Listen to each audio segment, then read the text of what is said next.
rigfy to cascadeur, and from cascadeur back to Blender, so you can use the physics-based animation from cascadeur and transfer it back to your rigify rig or whatever you need to do in your characters. So to start off, you will need a character. This is Wormwood from Don't Starve. Here's my wingman on testing stuff. We've been doing a lot of tests this end of year. And you will rig him normally. You make your metarig, position in him, create your control rig, bind, do your weight paint, all that good stuff you normally would do in rigfy.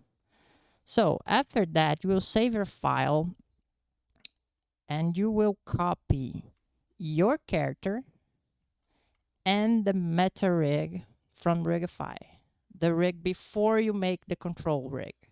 So you take both of them and you will open up another Blender, right click and open up another Blender. I already have one here. Paste in the scene. Then everything will come up together, but you can just delete it. Okay, so now you have your character and your meta rig. Now let's focus on the meta rig for a moment.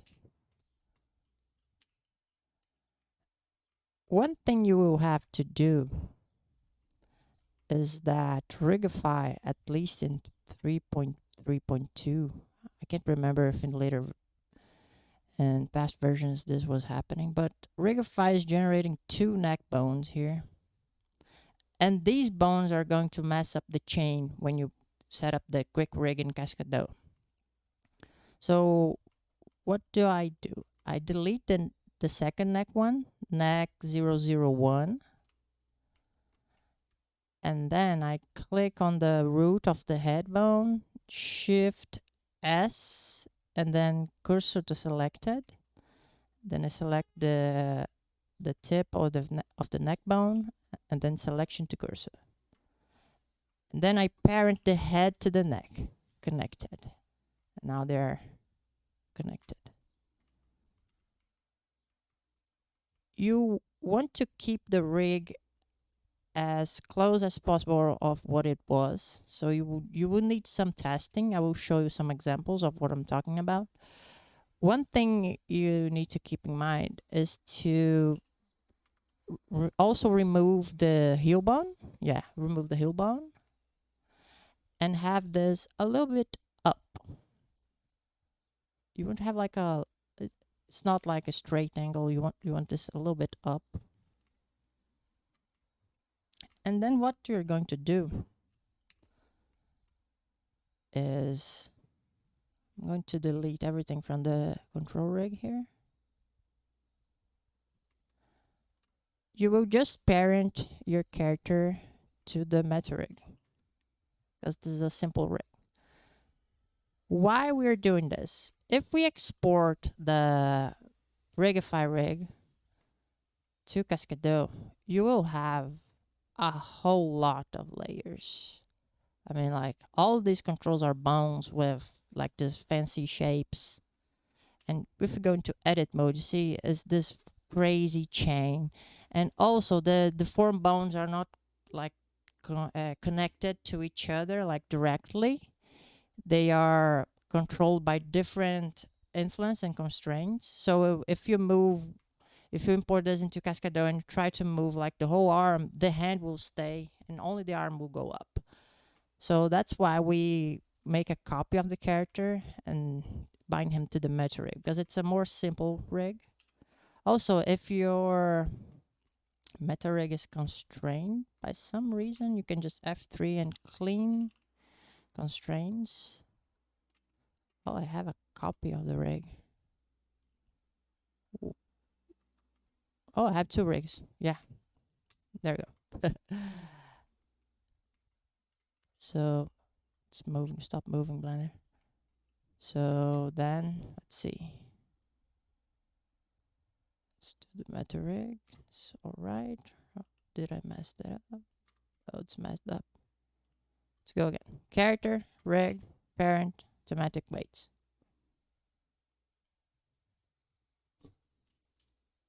And then, yeah, your character will move. Do not work too much in this weight painting. You just, the concept here is you want a representation of your character inside of Cascadeur. If everything moves like sort of okay, there is no problem. You just want a representation. What is important are the bones. The bones matter more than the mesh in this case because you are just creating the motion. So you select both of them, go to export, FBX. Then you go to your folder. I create this one for tutorial. So tutorial, wormwood to cascadeur. Then selected objects, armature and mesh. In this case here of this mesh, I will reduce the scale because he's giant. Then you can uncheck this and just check on the 4 bones just in case something go wrong, just to be sure. And then export. Inside Cascadeur, we go into import model. Then we go to the folder. We exported the character over here.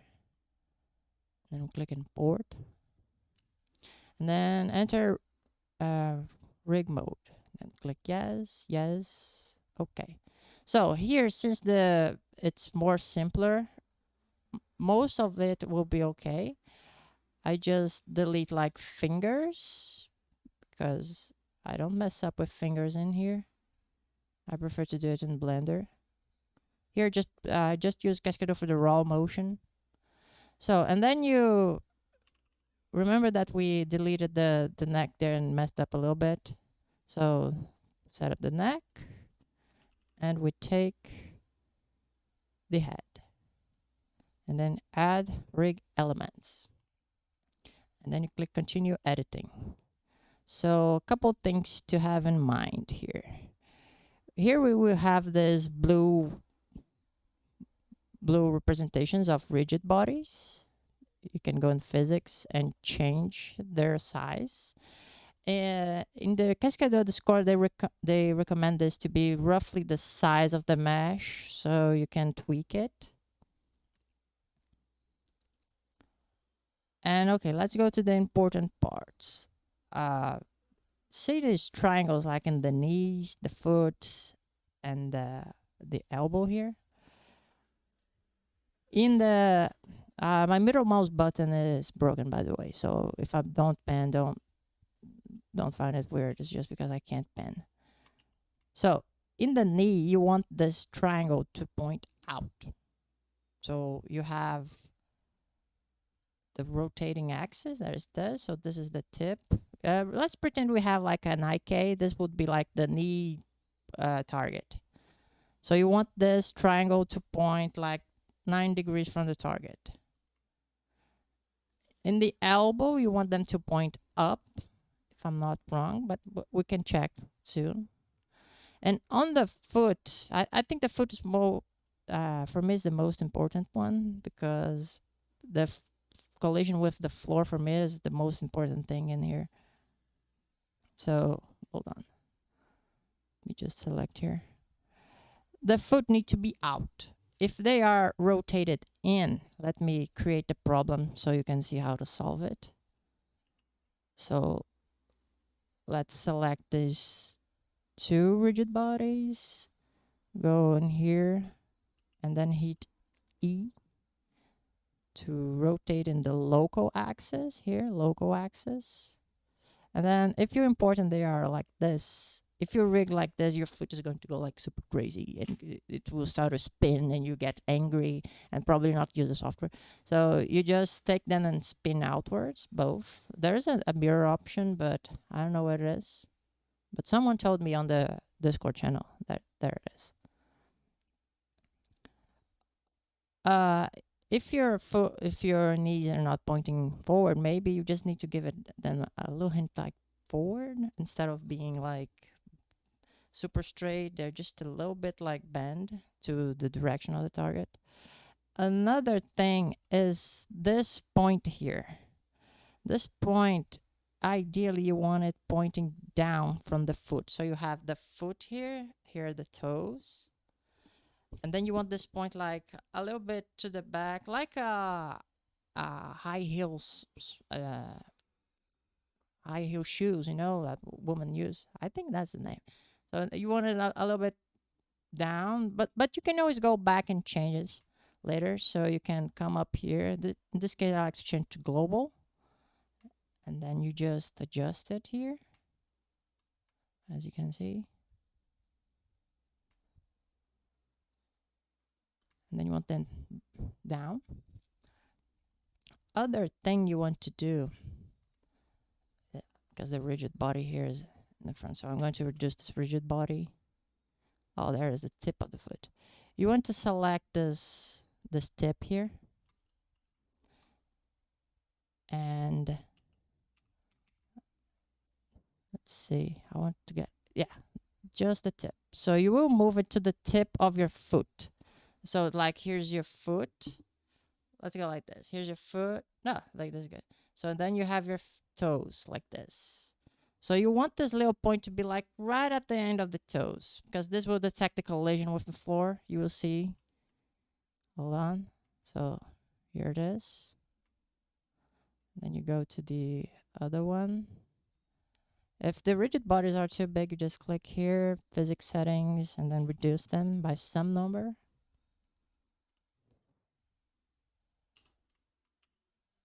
And then just select the little point there. Come on, cascadeur. Okay, there you go. And then you align here.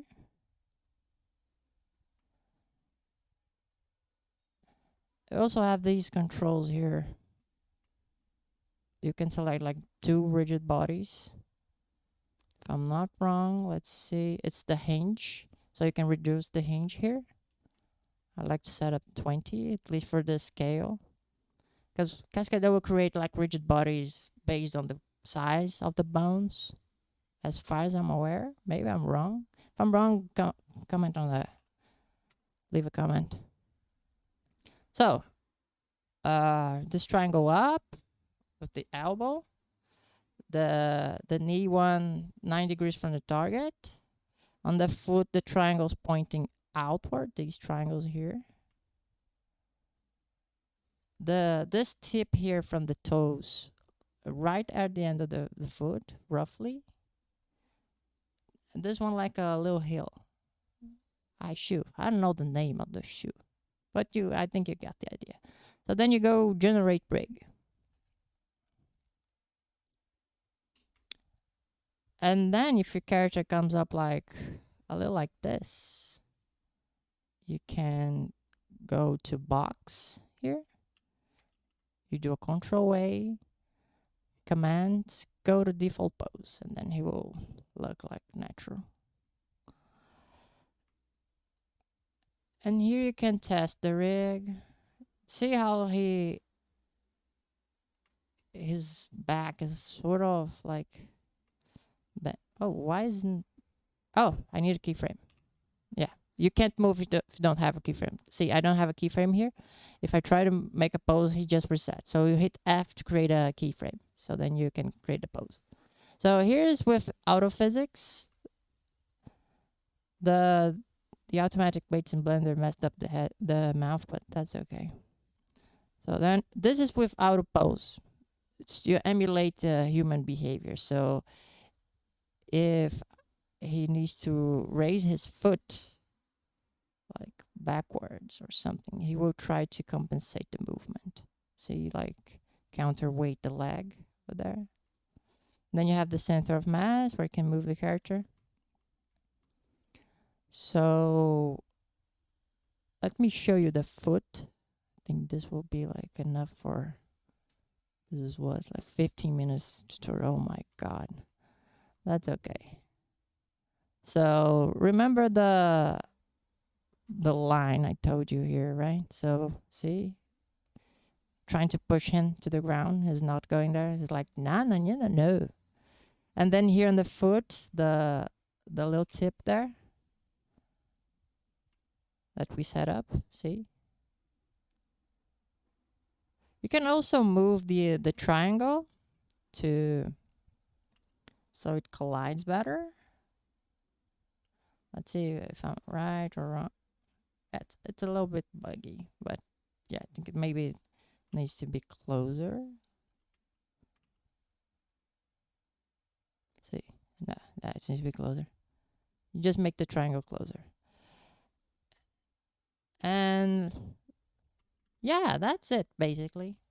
Now let's go to transfer the motion back to Blender. I'm going to make a fast animation here. I will speed it up just to show you how to transfer it back.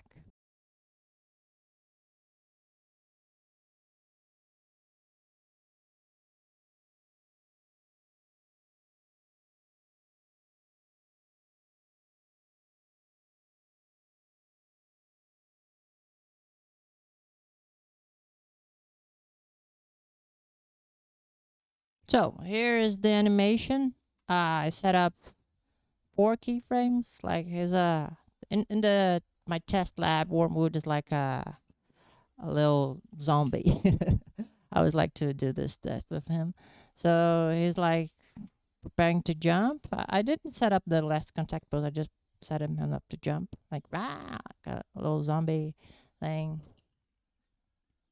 Then he's falling and he hits on the ground. Then I select all the frames.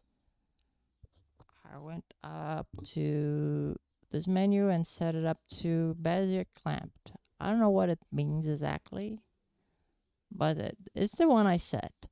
And then I turned on the auto physics over here, and then it will bring this green little guy. That is the physically accurate representation of these keys I made. So it will change the animation. Let's hide him and let's have a play here. Play the timeline's X. So then he just fall weirdly and unrealistic, this arc.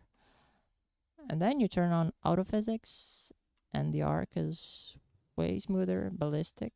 See? How it gives like a real, it's more grounded. That's why I love this tool so much.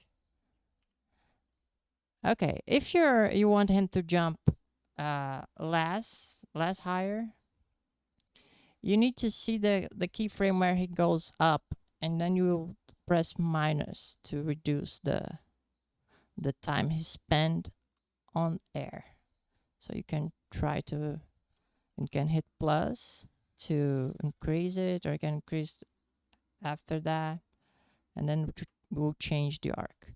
After you made your change, you can click just to snap to pose, and then he will snap it. Then I will turn the auto physics off, and have a look. He is snapped to the pose. Yes, and then maybe you can import this into Unreal Engine, and right here you turn him into a ragdoll, and then he will like collide with the floor, like that or something. And then you can, from the position of the ragdoll, you animate him forward from that. The possibilities are infinite. So okay, so to export it, you will come to export, and do not export without meshes. Blender needs the meshes. You will not use the mesh, but it's best to do it. So click export scene. Let's go to our tutorial folder over here. Cascadeur animation. And also after you finish the rigging, you can come up to save and save your project. So you have your character rigged in here, ready to go. Now let's go back. So we have 2 files, the one with the metarig that we send over to Cascadeur, and the one with the control rig from rigfy or whatever. I'm going to retarget here to the control rig. So I'll turn on the FKs here, and I will import the animation. Where is he?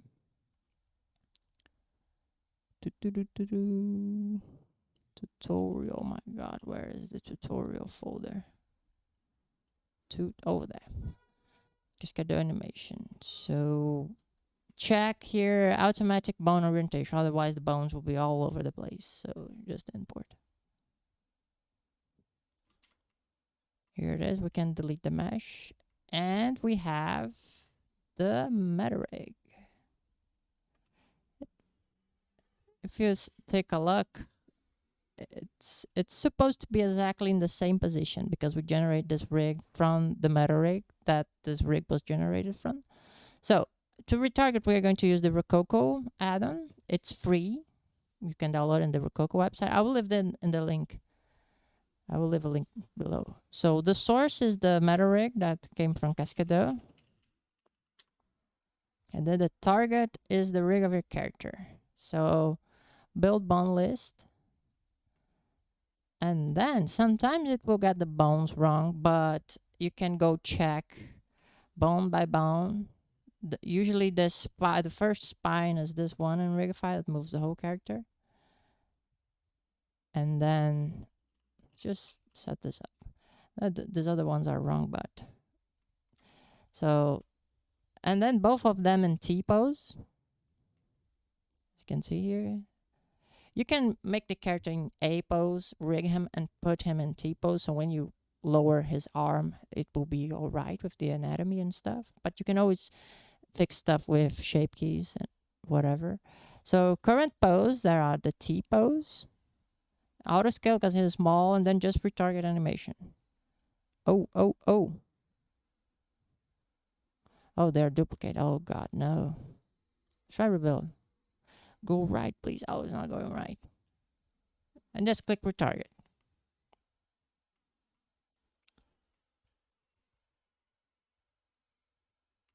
And then, oh, it's actually working something good. And there it is. Since the bones are sort of in the same position, this hand here is messed up because it's in FK probably. Hold on a second. Oh, it's in IK. Let's see, FK. Right, yeah, it's in IK. So we just set up to FK. Where's the other hand? FK. There you go. See? So that's the workflow basically. And now to close up the video, let's say you want to do the opposite. You want to throw animations inside Cascadeur. So we have our other file here with the metarig, our character. So you will import the animation you want. I took this mocap with the Rokoko video thing. It's free, so you can go check it out. So again, T-pose. In Rokoko, you can choose A or T-pose, but I set up T because it's easier to just get a 9-degree angle.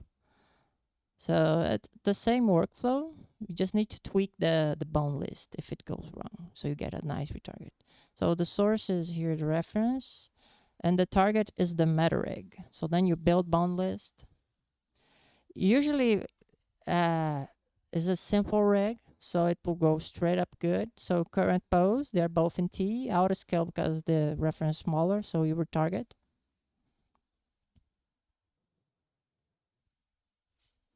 Then it will load up, and then he's moving, he's boxing around. Okay, so then you select the rig, export FBX, go to your folder and say Mocap to cascadeur. So you want the armature, bake animation. Let's push this to the NLA, see if it will work all right. So you're here, selected here, to only have selected.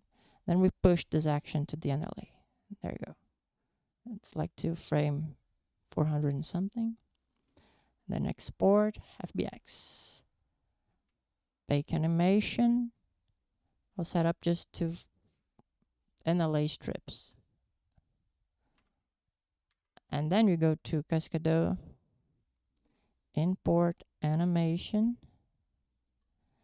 And who is who? Oh no, it's not this folder. It's this one. Let's see. Yes, this one. Open. It's loading up. And there you go. So you can make the timeline bigger. So one disclaimer, as of right now, Cascadeur doesn't have animation layers. I asked on the Discord, but there's something with the way that the program is built that this is a challenge. I think because of the physics thing. But yeah, you can go to the bones here and delete certain parts that are dirty. And you can try. Just keep in mind they don't have animation layers as right now. But this is the way that's the workflow. I hope you like it.